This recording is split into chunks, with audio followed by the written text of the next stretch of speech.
Now in this video, I talk about the subject of testing as it relates to Donald Trump's chart and why it's giving him a hard time at the moment and why he's not particularly well equipped to deal with the subject at any time, really.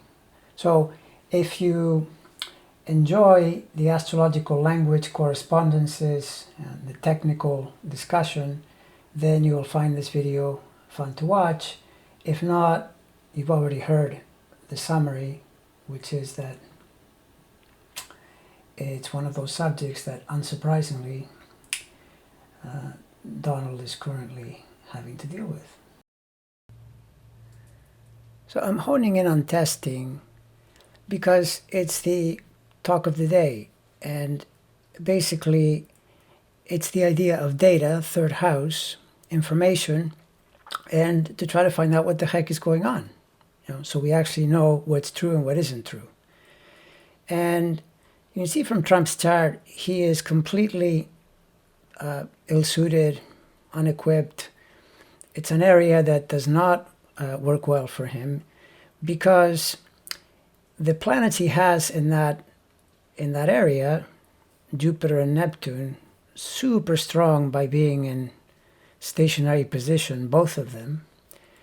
And he all too easily will use these planets to get what he wants, and you got to give the guy credit. He's certainly made a lot of things happen in his life through the agency of these planets, but you could almost say a house like this is like an Imaginarium.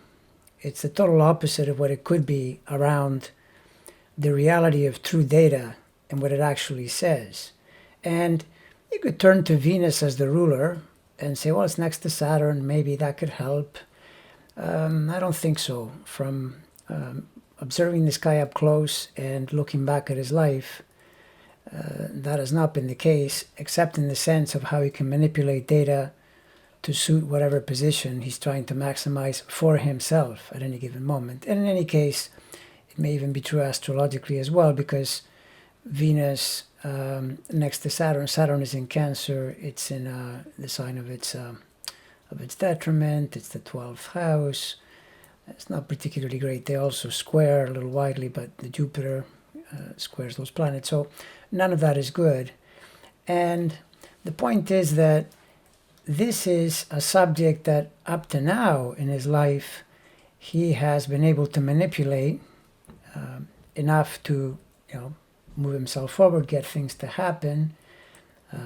Certainly the Jupiter trining the Sun, sextiling the Moon is a great help. The Neptune less so because it's part of a T-square and that's it.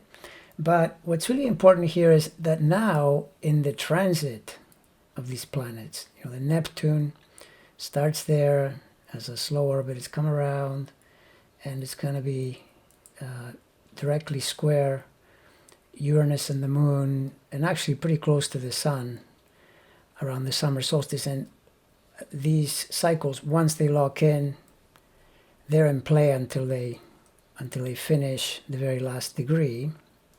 So from June onward for years, because it certainly applies the rest of this year, but it'll apply in 21 and 22 and even in 23 to his Sun-Moon opposition. So that's Neptune coming from there. And Jupiter's no help either, because as he is trying to get reelected, the Jupiter is roaming around opposing Saturn and Venus, Venus being the ruler of the third sign. So what this tells you is that the subject of data is against him. He's trying every which way to make it be what he wants it to be, but it's pretty hard when people are getting infected, and especially when people are dying. It's a real problem.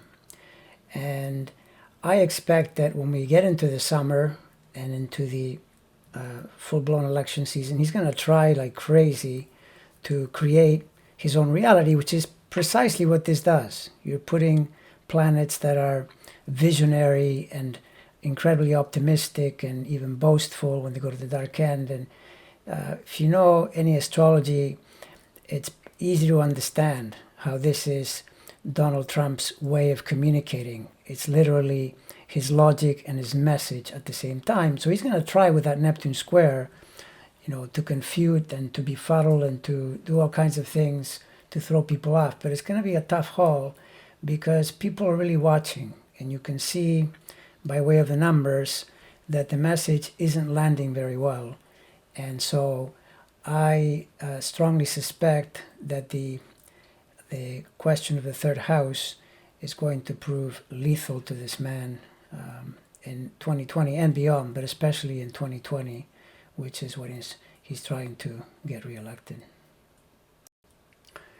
And a couple more important points on this subject. One, I didn't mention that Jupiter's opposing, but so is Pluto, so is Saturn. So that traffic jam in Capricorn is opposing the Venus during the election cycle, and Venus is the ruler of the data house. And so that dramatically increases the pressure. The other thing to look at is that if you look at the USA chart, Saturn in the USA chart is at 14, almost 15 degrees Libra, and you can see how one entity affects another by placing planets in each other's charts. And you can see that for Trump, the US Saturn appears, where would it be? Right in his data house. And so it's Saturn, you could say, is examining, calling to account. In fact, you could take it all the way to censoring, rebuking. Saturn is a very demanding planet. It'll hear what you say, and then it'll say, okay, well, tell me what the numbers say. This doesn't add up. It's not the planet you want in that house. And, this is why, by the way, as much as people say this guy's getting away with it and he says things and nothing happens, that's just exposing some serious flaws in our system where you can't remove someone like this easily. However, back again to numbers, it's always been a kind of 60-40 split, maybe a little less, 55 instead of 60 and so on. But pretty much since his election, the majority of the public does not like this guy. The majority of the public understands that he's a, two-bit liar. And that, in a sense, is the Saturn of the U.S., rebuking, rejecting, measuring that which he does not want measured. And so this is an important fact to remember, because what it tells you is when these types of planets are really active in the transit cycles, it is very hard on a person like this and pretty much stops them from getting to where they want to get.